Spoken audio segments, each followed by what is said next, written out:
دعوی سلونی جو امیر المومنین نے کر دیا، یہ امیر المومنین نے 3 دن کی عمر میں بتا دیا کہ ہمارے ہاں معیار خلقت کیا ہے، یہ علم اپنی جبلت میں لے کے آئے۔ آسان کروں گا، انتہائی رک رک کے میں اس لیے پڑھ رہا ہوں، سامعین میرے قابل احترام ہیں، اہل سنت میرے بھائی تشریف فرما ہے، رک رک کے بات ان تک پہنچے۔ یہ جو 14 ہیں ان کی فطرت میں علم ہے، جبلت میں علم، تینت میں علم، یہ یہاں سے آگے نہیں سیکھے۔ زمانہ ڈھونڈ رہا ہے کہ نبی مدینے کی کس یونیورسٹی سے پڑھے تھے، جس نبی کا کوئی مکتب نظر میں نہیں آیا، اس جاہل نے یہ کہہ دیا کہ ان پڑھ تھے، کیونکہ اس نے نبی کو یہاں کہیں پڑھتے ہوئے نہیں دیکھا، اور کہہ دیا کہ جبریل نے آگے کہا تھا اقرا پڑھ، تو لہذا جبریل پڑھانے کے لیے آئے تھے، تو جبریل معاذ اللہ استاد پیغمبر تھے۔ اس کتنا غلط عقیدہ ہے کہ اس نے جبریل کو یہ کہتے ہوئے سنا اقرا پڑھ، اور وہ جبریل کے اس کہنے سے بھی نہیں سمجھا کہ ہمیشہ پڑھے لکھے سے کہا جاتا ہے کہ پڑھ۔ سوال تو ہمیشہ پڑھے لکھے سے کیا جاتا ہے، اقرا پڑھ۔ ان کی جبلت میں علم، اس کی میں مثال دے دیتا ہوں۔ آپ سرکار چند انڈے لے لیں، مرغی کے لے لیں، چند بطخ کے لے لیں، اسے رکھیں مرغی کے نیچے، وہ اپنی وقت معینہ تک اس کے پروں کے نیچے رہیں گے۔ جب ان میں سے وہ بچہ نکلے تو پہلی دفعہ جب ان انڈوں سے بچے نکلے تو ان میں سے چند بچے جو ہیں وہ مرغی کے ہیں، چند بچے جو ہیں وہ بطخ کے ہیں۔ آپ انڈوں سے نکلتے ہی ان بچوں کو یوں سمیٹ لیں اور ایک ندی کے کنارے پہ لے جائیں، وہاں پہ جا کے چھوڑ دیں۔ مرغی کے بچے جو ہی پانی دیکھیں گے وہ رک جائیں گے، جو بطخ کے بچے ہیں وہ چلنا شروع کر دیں گے۔ یہ ایک ہی ٹائم میں رہے، ایک پر کے نیچے رہے، پہلی مرتبہ زمانے میں آکے اکٹھے انہوں نے آنکھ کھولی۔ یہ مرغی کے بچوں کو روکا کس نے؟ بطخ کے بچوں کو چلایا کس نے؟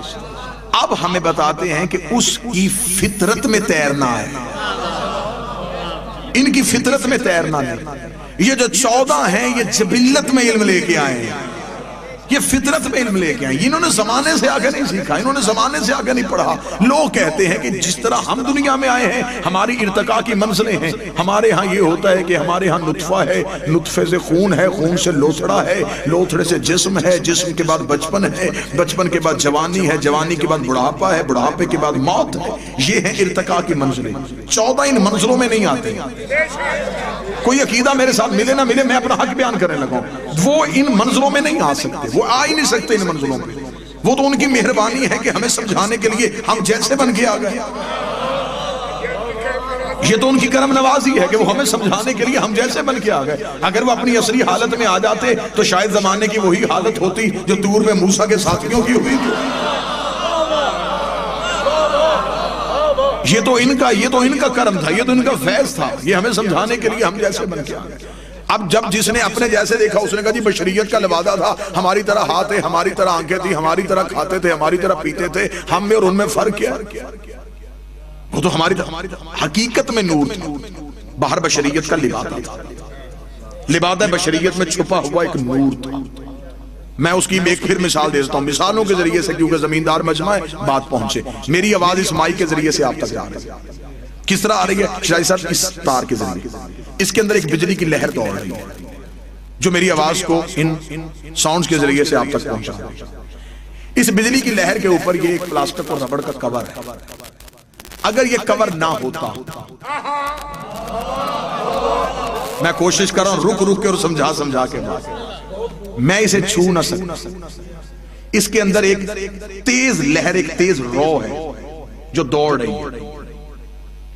باہر جس نے بنائی اس نے ایک کور چڑھا دیا تاکہ انسانیت فائدہ بھی لے نقصان بھی لے۔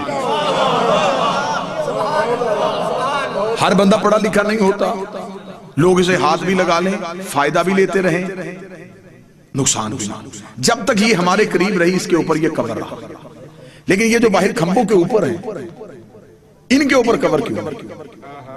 وہاں ان سے زیادہ وولٹیج ہے، کیونکہ وہاں اس کے علاوہ جانے والا کوئی نہیں۔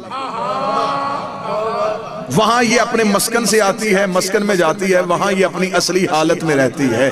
مثال میں نے بڑی سادہ کر کے دے دی تھی کہ شاید اس سے آگے مجھے بحث کی ضرورت نہ پڑے. جب تک نبی کا نور انسانیت کے قریب رہا اس کے اوپر بشریت کا لبادہ رہا. جب اپنے مسکن پہ گیا پھر اپنی اصلی حالت میں گیا تھا اور جبریل نے بھی پر جوڑ کے کہا تھا ایک لمحہ بھی آگے گیا تیرے نور سے پر جل جائے.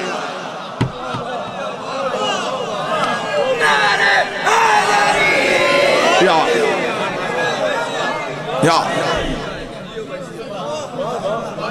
اول ما خلق اللہ نور، سب سے پہلے اللہ نے محمد کے نور کو خلق کیا. انا وعلی من نور واحد، میں اور علی ایک نور سے. مجمع سے کہ بندہ اٹھ کے کھڑا ہوا، اس نے کہا اللہ کا نبی تیرا یہ نور کب سے ہے؟ فرمایا جب کب نہ تھا. جب نہ جب تھا، نہ کب تھا، نہ گھڑی تھی، نہ گھڑیال تھی، نہ دریا میں روانی تھی، نہ سمندر میں طغیانی تھی، نہ بادل میں شور تھا، نہ ہوا میں زور تھا، نہ کلیوں میں چٹک تھی، نہ پھولوں میں مہک تھی، نہ سبزے میں لہک تھی، نہ آگ میں دمک تھی، نہ ہیرے میں چمک تھی، نہ لیموں میں کھٹاس تھی، نہ کند میں مٹھاس تھی، نہ پہاڑوں کی اونچائی تھی، نہ غاروں کی گہرائی تھی، نہ ہاتھی میں جسامت تھی، نہ چیونٹی میں قدامت تھی، نہ خرد کی خبر تھی، نہ عشق کی نظر تھی. پھر تھا کیا؟ ایک لا الہ کی ہستی تھی، ایک الا اللہ کی مستی تھی. ہائے ہائے کچھ نہ تھا.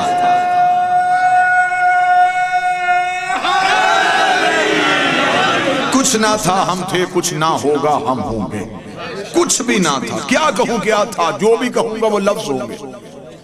لفظ نہ تھے، یہ تھے. میری مجبوری ہے، خطابت کر تو رہا ہوں لیکن مجبوری ہے کہ میں کیا کہوں کیا تھا.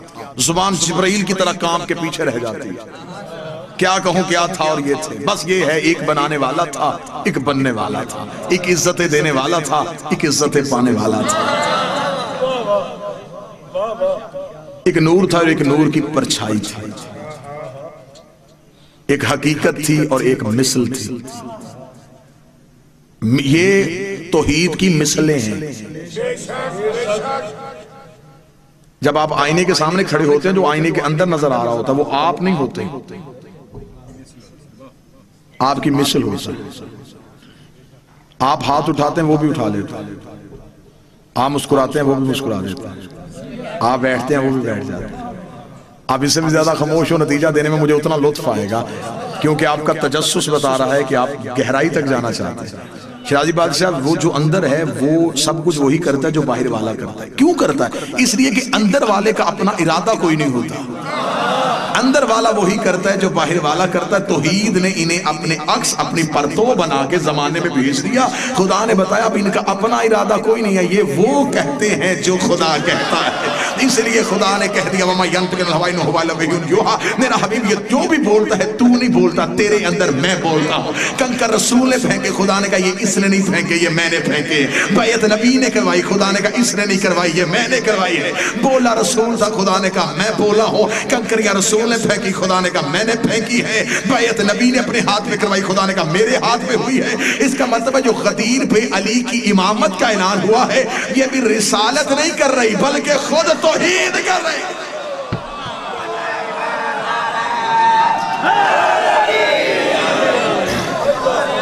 بسم اللہ صلی اللہ علیہ وسلم. اس نے اپنے عکس بنا کے انہیں بھیج دیا اپنی. بس یہ وہ وجود ہے جس کے اندر اس کے نور کی حقیقتیں اور تجلیاں ظاہر ہوتی ہیں. یہ وہ سراپے ہیں، یہ وہ شکلیں ہیں جو اس کی پہچان کرواتے ہیں. آسان کر دیتا ہوں، یہ 14 وہ صاف اور شفاف آئینے ہیں جن سے توحید نظر آتی ہے. اب آپ مجھ میں سوال کریں گے اللہ کو ضرورت کیا تھی شکلوں کے ذریعے سے اپنی پہچان کروانے کی؟ تو پروفیسر صاحب پھر میں تو یہی جواب دوں گا نا، اس کو ضرورت نہیں تھی، ہم جاہل تھے. اسے ہماری علمی قابلیت کا پتہ تھا. یہ اتنے پڑھے لکھے ہیں، یہ اپنے بچے کو پڑھاتے الف ہیں اور دکھاتے انار ہیں، پڑھاتے الف ہیں دکھاتے انار ہیں، پڑھاتے بے ہیں دکھاتے بکری. اب استاد کا گریبان پکڑ کے پوچھ پڑھایا الف دکھایا انار کیوں؟ وہ کہے گا الف لفظ ہے، انار پہچان ہے. الف لفظ ہے، انار پہچان ہے. تو بات تو یہی ہے، اللہ ذات ہے، 14 پہچان ہے. یہ ذات ہے 14. مشکل بات تو اس میں ہے ہی کوئی. انہوں نے اس کی پہچان کرائی. انہوں نے زمانے میں آ کے بتایا کہ اللہ ہے. یہ اللہ بننے نہیں آئے تھے، اللہ منوانے آئے تھے. واللہ بخدا بہت آسان تھا ان کے لیے اپنے آپ کو اللہ منوانا. جس دور میں لوگ پتھر پوج رہے تھے وہ انہیں سجدہ نہیں کر سکتے. انہوں نے سجدہ کر کے بتایا کہ اللہ وہ ہے جسے ہم جھک رہے ہیں.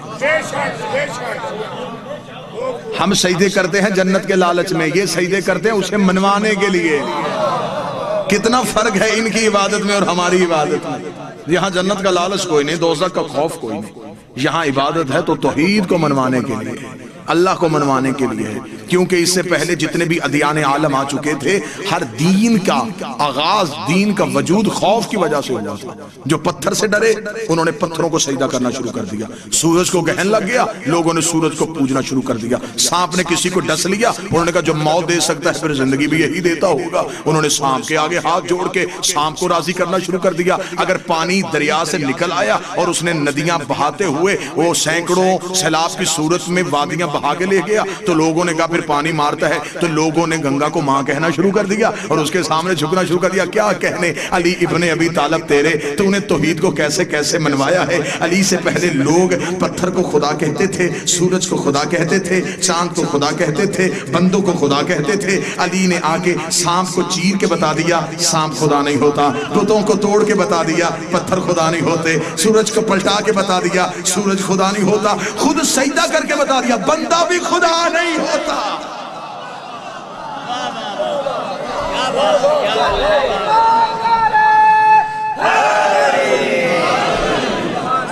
اول ما خلق اللہ نے سب سے پہلے اللہ نے محمد کے نور کو خلق کیا اور پھر میں اور علی ایک نور سے. بندے نے سوال کیا یا رسول آپ کا نور کب سے؟ فرمایا جب کچھ نہ تھا. پھر بھی کب سے ہے؟ فرمایا خدا نے 12 حجابات بنائے، 12 پردے بنائے، 12,000 سال تک ہمارا یہ نور حجاب قدرت میں رہا جہاں پر سبحان ربی الاعلی کی تسبیح پڑھتا رہا. 11,000 سال تک یہ نور حجاب منت میں رہا جہاں پر سبحان من هو قائم لا یلهو کی تسبیح پڑھتا رہا. 10,000 سال تک یہ نور حجاب سعادت میں رہا جہاں پر سبحان من هو دائم لا یسهو کی تسبیح پڑھتا رہا. 8,000 سال تک یہ نور حجاب کرامت میں رہا جہاں پر سبحان من هو غنی رفت کی تسبیح پڑھتا رہا. 7,000 سال تک یہ نور حجاب عزت میں رہا جہاں پر سبحان ذی العزت والجبار کی تسبیح پڑھتا رہا. 6,000 سال تک یہ نور حجاب رفت میں رہا جہاں پر سبحان رفیع الاعلی تسبیح پڑھتا رہا. 5,000 سال تک نور حجاب نبوت میں رہا جہاں پر سبحان ذی المن والمنان کی تسبیح پڑھتا رہا. 4,000 سال تک نور حجاب ہیبت میں رہا جہاں پر سبحان ذی الہیبت عند المعاد تسبیح پڑھتا رہا. 3,000 سال تک نور حجاب ہیبت میں رہا جہاں پر سبحان ذی الغیبت عند المعاد تسبیح پڑھتا رہا. 2,000 سال تک نور حجاب حسن میں رہا جہاں پر سبحان ذی الحسن والجمیل کی تسبیح پڑھتا رہا. 1,000 سال تک حجاب شفاعت میں رہا جہاں پر سبحان ربی الاعلی وبحمدہ کی تسبیح پڑھتا گیا. رسول کہتے ہیں 12 پردوں سے ہمارے نور کا نکلنا تھا. فقط منهم عدل فقط 4 شرور، میرے نور سے ایک کم 1,24,000 پسینے کے قطرے گر گئے. خدا نے ہر قطرے کے صدقے ایک نبی بنا دیا. میرے پسینے کے قطرے گرتے گئے. کوئی آدم صفی اللہ بن گیا، کوئی نوح نجی اللہ بن گیا، کوئی ابراہیم خلیل اللہ بن گیا، کوئی موسیٰ کلیم اللہ بن گیا. آج کوئی مسلمان حضرت آدم کو رضی اللہ نہیں کہتا، حضرت نوح کو رضی اللہ نہیں کہتا، حضرت ابراہیم کو رضی اللہ نہیں کہتا. حضرت آدم کا نام ہو علیہ السلام، ابراہیم علیہ السلام، نوح علیہ السلام، موسیٰ علیہ السلام. اب یہ علیہ السلام بنے کیسے؟ ہمارے نبی کے پسینے کے صدقے سے. فیصلہ گھر جا کے کرنا، جو پسینے سے بنے وہ علیہ السلام، جو خون سے بنے وہ رضی اللہ کے.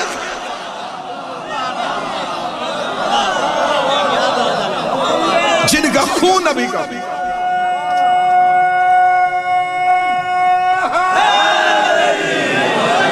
جن کا خون نبی کا اپنا خون، دموں کا دم ہے، جسموں کا جسم ہے، لحموں کا لحم. تیرا گوشت میرا گوشت، تیرا خون میرا خون، تیرا جسم. تو پھر وہ رضی اللہ نہیں ہو سکتا. تو جو ہے صاحبان 12 پردوں سے میرے نور کا باہر آنا تھا. یہ طیب اور طاہر دریاؤں میں در زہو سے در کرم، جویدی در کرم سے در تقوی، در تقوی در جود، در جود سے در سخا، در سخا سے در عطا، در عطا سے رحمت، در رحمت سے در شفاعت، در شفاعت در حسن. مقدس دریاؤں کو عبور کرتا کرتا یہ نور صلب آدم میں آیا.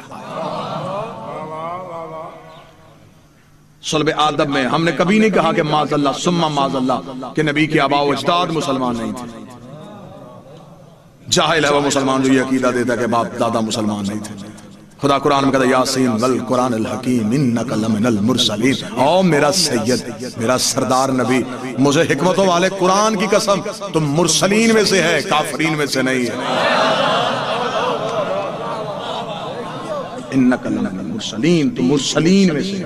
صلب آدم میں رسول کہتے ہیں ہمارے نور کا آنا تھا صلب آدم سے صلب شیس میں آیا، صلب شیس سے صلب انوش میں آیا، صلب انوش سے صلب کنان میں آیا، صلب کنان سے صلب مقداد میں آیا، صلب مقداد سے صلب بحر میں آیا، صبح بحر سے صبح لوی میں آیا، صبح لوی سے صبح غاب میں آیا، صبح غاب سے صبح قالب میں آیا، صبح قالب سے فہر میں آیا، صبح لہب سے صبح قاد میں آیا، صبح قاب سے زید میں آیا، صبح زید صبح قدار میں آیا، صبح قدار صبح عدنان میں آیا، صبح عدنان صبح ماد میں آیا، صبح ماد صبح مدرکہ میں آیا، صبح مدرکہ صبح خزیمہ میں آیا، صبح خزیمہ صبح کنانہ میں آیا، صبح کنانہ صبح نظر میں آیا، صبح نظر صبح مالک میں آیا، صبح مالک صبح غاب میں آیا، صبح قاہب سے صلب اسد میں آیا، صبح اسد صبح عبد مناف میں آیا، صبح عبد مناف سے صلب ہاشم میں آیا، صلب ہاشم سے صلب عبد المطلب میں آیا، صلب عبد المطلب اس نور کا آنا تھا تو برابر حصوں میں تقسیم ہو گیا، ایک صلب عبداللہ میں چلا گیا، ایک صلب ابو طالب میں چلا گیا، جو صلب عبداللہ میں گیا محمد رسول اللہ بن گیا، جو صلب ابو طالب میں علی ولی اللہ بن گیا۔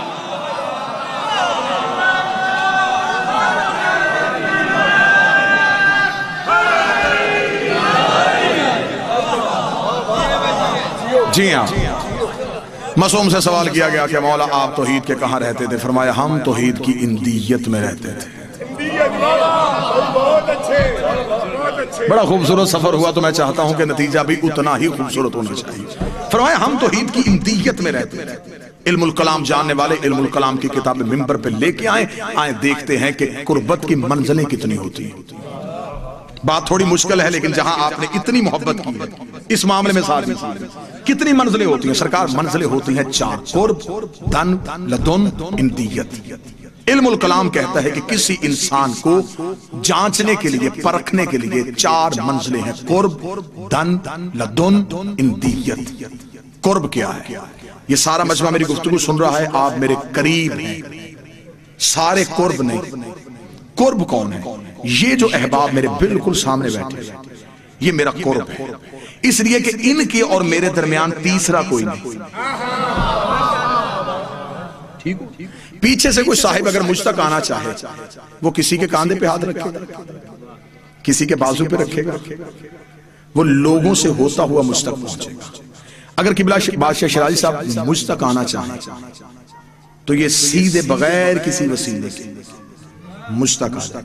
جن دو کے درمیان وسیلہ کوئی نہ ہو وہ قرب ہوتا ہے۔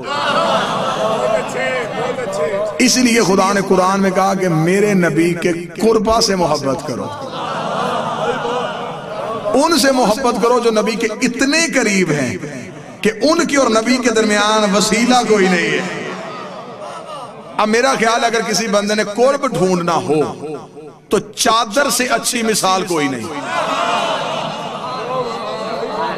چادر میں وہ اتنا قرب ہو گئے تھے کہ فرشتے نے بھی کہہ دیا وَمَنْ تَحْتَ الْقِسَا، یہ چادر کے نیچے ہیں کون؟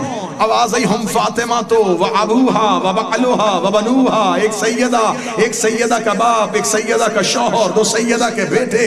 میرے اللہ رسول کلام تو نہیں جانتا تو کون جانتا ہے؟ تعارف بڑی کے ذریعے سے کروایا جاتا ہے۔ آپ یہ کیوں نہیں کہتے ایک نبی ہے، ایک نبی کی بیٹی ہے، ایک نبی کا داماد ہے، 2 نبی کے نواسے ہیں؟ تعارف علی کے ذریعے سے کیوں نہیں ہوا؟ تعارف حسنین کے ذریعے سے کیوں نہیں ہوا؟ فرمایا میں تعارف کروا سکتا تھا اگر سوال کرنے والا فرش کا ہوتا، سوال کرنے والا ہے عرش کا، عرش میں یہ خاندان پہچانا ہی بطول کے نام پہ جاتا۔